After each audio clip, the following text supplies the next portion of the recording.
नमस्कार मित्रों, SD exam पे आपका हार्दिक स्वागत है। आज हम बात करने वाले 1 जनवरी 2025 के करंट रिलेटेड जो भी मोस्ट इंपोर्टेंट क्वेश्चन बन सकते हैं इसके बारे में जानेंगे। साथ में इसके रिलेटेड जो भी स्ट्रेटेजिक या फैक्ट बन सकता है वो भी जानेंगे। तो शुरू करते हैं।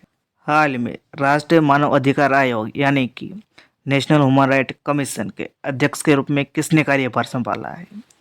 तो वी राम सुब्रमण्यम ने राष्ट्रीय मानव अधिकार आयोग के अध्यक्ष के रूप में कार्यभार संभाला है। तो इसका सही ऑप्शन है सी, वी राम सुब्रमण्यम। तो ए वी राम सुब्रमण्यम जिसने राष्ट्रीय मानव अधिकार आयोग के अध्यक्ष के रूप में कार्यभार संभाला है। तो नेशनल ह्यूमन राइट कमीशन के अध्यक्ष बने, तो इसके बारे में देखते हैं। राष्ट्रीय मानव अधिकार आयोग की स्थापना हुई थी 12 अक्टूबर 1993 में हुई थी। इसका मुख्यालय क्या है? नई दिल्ली में है। और इसके हाल में चेयरमैन बने यानी कि अध्यक्ष बने हैं वी राम सुब्रमण्यम बने हैं। जबकि पहले चेयरमैन थे वो थे रंगनाथ मिश्रा थे। तो हाल में कौन सी अपॉइंटमेंट हुई है? तो एसबीआई के एमडी के रूप में राममोहन राव अमारा की नियुक्त किया गया है। गूगल इंडिया के कंट्री मैनेजर और वाइस प्रेसिडेंट के रूप में प्रीति लोबाना को नियुक्त किया गया है। विनय कुमार को बिहार के डीजीपी बने हैं। अश्विनी पिड़े को महाराष्ट्र के मुख्यमंत्री का प्रधान सचिव नियुक्त किया गया है। यस बैंक के नए कार्यकारी निदेशक के रूप में मनीष जैन को नियुक्त किया गया है। जयंत मेहता को अमूल का एमडी नियुक्त किया गया है। डॉक्टर जयतीर्थ राघवेंद्र जोशी को ब्रह्मोस एरोस्पेस का प्रमुख नियुक्त किया गया है। और आरबीआई के 26वें गवर्नर के रूप में संजय मल्होत्रा को नियुक्त किया गया है। भारत के मुख्य न्यायाधीश के रूप में संजीव खन्ना को नियुक्त किया गया है। जो संजीव खन्ना है वो 51 में मुख्य न्यायाधीश बने हैं। तो नेक्स्ट देखते हैं। हर साल वैश्विक परिवार दिवस को कब मनाया जाता है? तो 1 जनवरी को हर साल वैश्विक परिवार दिवस मनाया जाता है। तो इसका सही ऑप्शन है 1 जनवरी, क्योंकि 1 जनवरी को परिवार का महत्व और परिवार के साथ अच्छा समय बिताने के लिए हर साल 1 जनवरी को वैश्विक परिवार दिवस मनाया जाता है। तो नेक्स्ट देखते हैं। हाल में भारत का विदेशी मुद्रा भंडार है वो $700 बिलियन के साथ विश्व में कौन से स्थान पर पहुंच गया है? तो ये चौथा स्थान पर पहुंच गया है। तो इसका सही ऑप्शन है डी, चौथा। तो भारत है वो विदेशी मुद्रा भंडार यानी कि फॉरेक्स रिजर्व में $700 बिलियन के साथ चौथे स्थान पर पहुंच गया है। तो पहले स्थान पर कौन है? तो पहले स्थान पे चीन है, दूसरे स्थान पे जापान है, तीसरे स्थान पे स्विट्जरलैंड है, चौथे स्थान पे हमारा प्यारा भारत है और 5वें स्थान पे रसिया है। तो हमारे इंडिया है, तो इंडिया के बारे में देखते हैं। भारत है वो दुनिया में तीसरा सबसे बड़ा स्मार्टफोन निर्यातक देश बना है। महिलाओं की जूनियर एशिया कप 2024 से वो चीन को हरा के भारत ने जीता है, जिसका आयोजन हुआ था वो ओमान के मस्कत में हुआ था। महिला एशिया चैंपियनशिप ट्रॉफी 2024 से वो चीन को हरा के भारत ने जीता है। इसका क्या आयोजन हुआ था? तो राजगीर बिहार में हुआ था। Pro junior Asia hockey cup 2024 से वो पाकिस्तान को हरा के भारत ने जीता है, जिसका आयोजन मस्कट ओमान में हुआ था। वैश्विक जलवायु सूचकांक 2024 में भारत 10वें स्थान पर रहा है। भारत वो 2035 तक अपना खुद का अंतरिक्ष स्टेशन वो स्थापित करेगा। तो नेक्स्ट देखते हैं। हाल में एडीआर रिपोर्ट अनुसार सबसे अमीर मुख्यमंत्री कौन है? तो हाल में एसोसिएशन फॉर डेमोक्रेटिक रिफॉर्म्स के अनुसार हमारे इंडिया में सबसे अमीर मुख्यमंत्री है वो आंध्र प्रदेश के मुख्यमंत्री एन चंद्रबाबू नायडू है। तो इसका सही ऑप्शन है सी, एन चंद्रबाबू नायडू। तो ये आंध्र प्रदेश के मुख्यमंत्री एन चंद्रबाबू नायडू, जिसकी टोटल संपत्ति है वो 931 करोड़ रुपए है। दूसरे स्थान पे है वो अरुणाचल प्रदेश के मुख्यमंत्री जो पेमा खांडू है, उसकी संपत्ति है 332 करोड़ रुपए है। तीसरे स्थान पे कर्नाटक के मुख्यमंत्री है जिसका नाम है सिद्धारमैया। सबसे कम संपत्ति किस मुख्यमंत्री की है? तो वो है पश्चिम बंगाल के मुख्यमंत्री ममता बनर्जी की। सबसे कम संपत्ति कितनी है? तो 15 लाख रुपए है। तो नेक्स्ट देखते हैं, हाल में गणतंत्र दिवस 2025 के लिए मुख्य अतिथि कौन हो गए?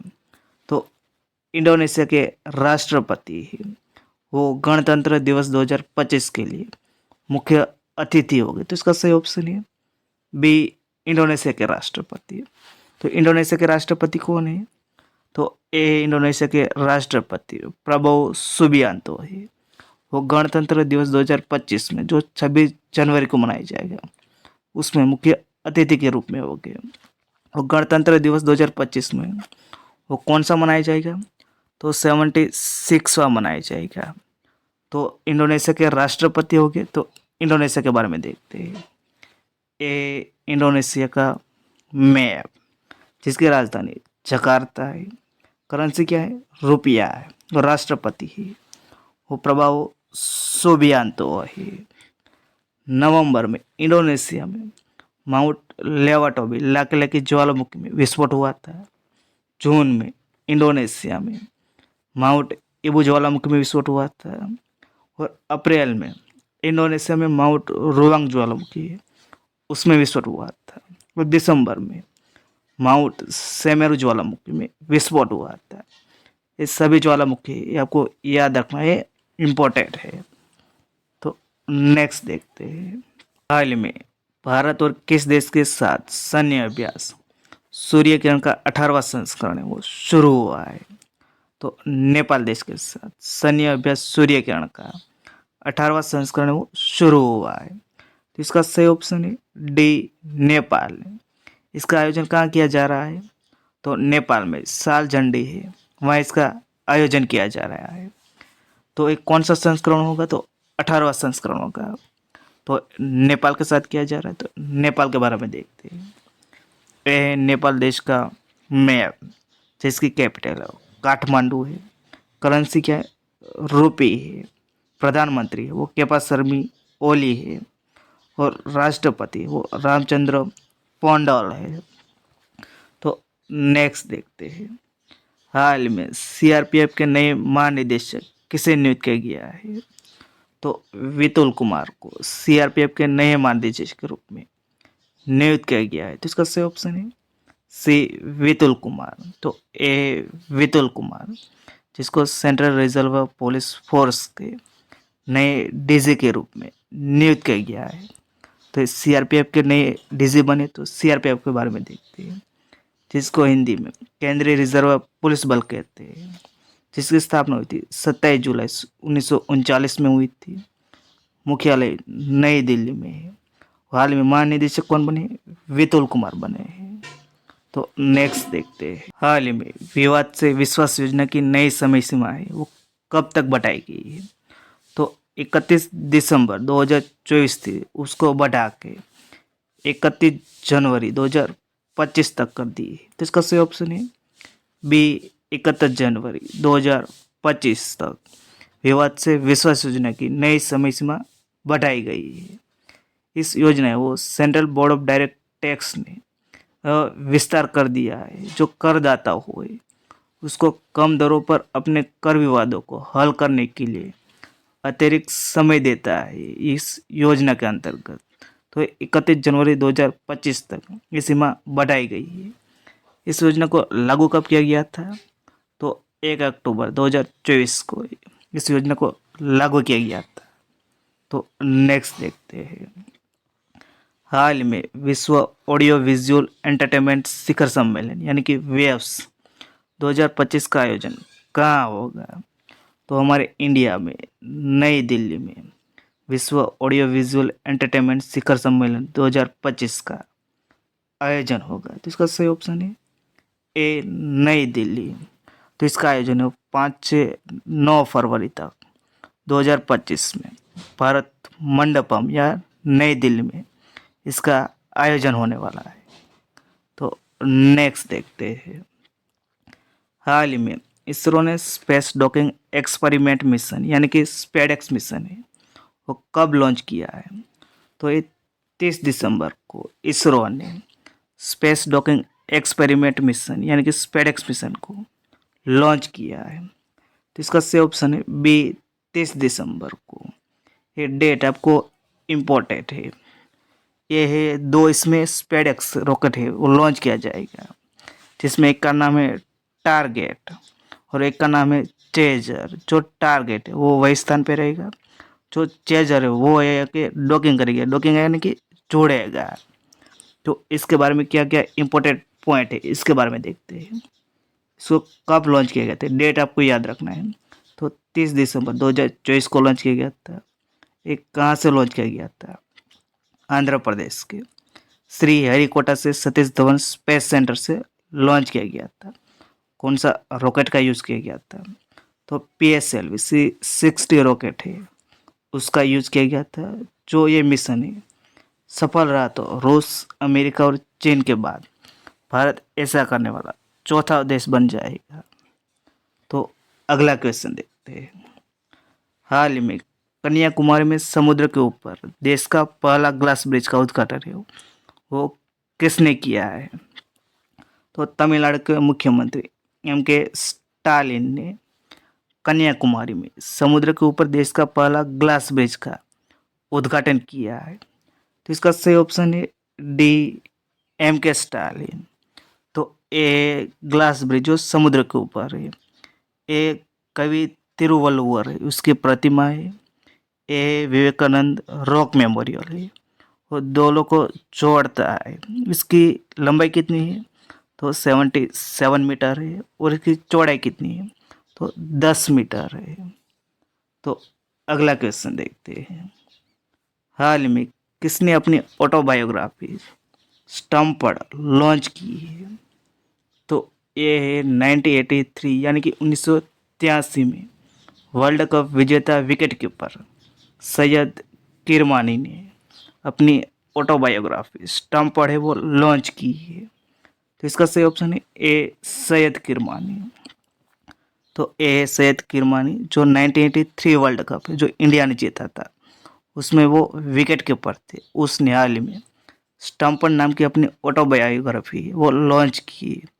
इसके ऑथर कौन कौन है, तो इसके ऑथर है सैयद किरमानी है, देवाशीष सेन गुप्ता है और दक्षेश पाठक है।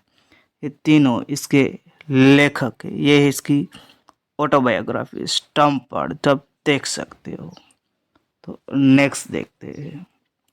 हाल में किस भारतीय क्रिकेटर का नाम है वो मेलबर्न क्रिकेट ग्राउंड के ओनर्स बोर्ड पर लिखा गया है, तो जसप्रीत बुमराह और नीतीश रेड्डी है। वो दोनों इंडियन क्रिकेटर का नाम है, वो मेलबर्न क्रिकेट ग्राउंड के ओनर्स बोर्ड पर लिखा गया है। तो इसका सही ऑप्शन है सी, उपयुक्त दोनों, यानी कि जसप्रीत बुमराह और नीतीश रेड्डी दोनों।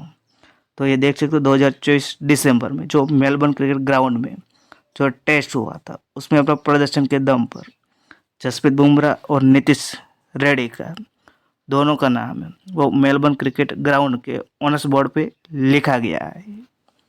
तो नेक्स्ट देखते हैं। हाल ही में 7 महाद्वीप की सबसे ऊंची चोटियों को फतेह करने वाली कम उम्र की महिला कौन बनी है, तो ये मुंबई की रहने वाली 17 साल की काम्या कार्तिकेयन है। उसने 7 महाद्वीपों की सबसे ऊंची चोटियों को फतेह करने वाली कम उम्र की महिला बन गई है। तो इसका सही ऑप्शन है सी, काम्या कार्तिकेयन। तो ए काम्या कार्तिकेयन जो मुंबई के रहने वाली जो 17 साल की है। तो नेक्स्ट देखते हैं। हाल ही में वर्ल्ड महिला रैपिड शतरंज चैंपियनशिप वो कौन बनी है, तो हमारी इंडिया की कोनेरू हम्पी है। वो वर्ल्ड महिला रैपिड शतरंज चैंपियनशिप बनी है। तो इसका सही ऑप्शन है ए, कोनेरू हम्पी। ए कोनेरू हम्पी जो हाल में वर्ल्ड महिला रैपिड शतरंज चैंपियनशिप का खिताब है वो उसने जीता है। और कोनेरू हम्पी ऐसा करने वाली दुनिया की दूसरी खिलाड़ी बन गई है जिन्होंने 2 बार इस खिताब को जीता है। उससे पहले कब जीता था, 2019 में जॉर्जिया में जो हुआ था वर्ल्ड महिला रैपिड शतरंज चैंपियनशिप है वो उसने जीता था 2019, और 2024 में वो 2 खिताब वो जीती थी। तो वीडियो आपको अच्छा लगा तो लाइक कर देना, शेयर कर देना, चैनल पर चैनल को सब्सक्राइब कर देना। वीडियो देखने थैंक यू सो मच।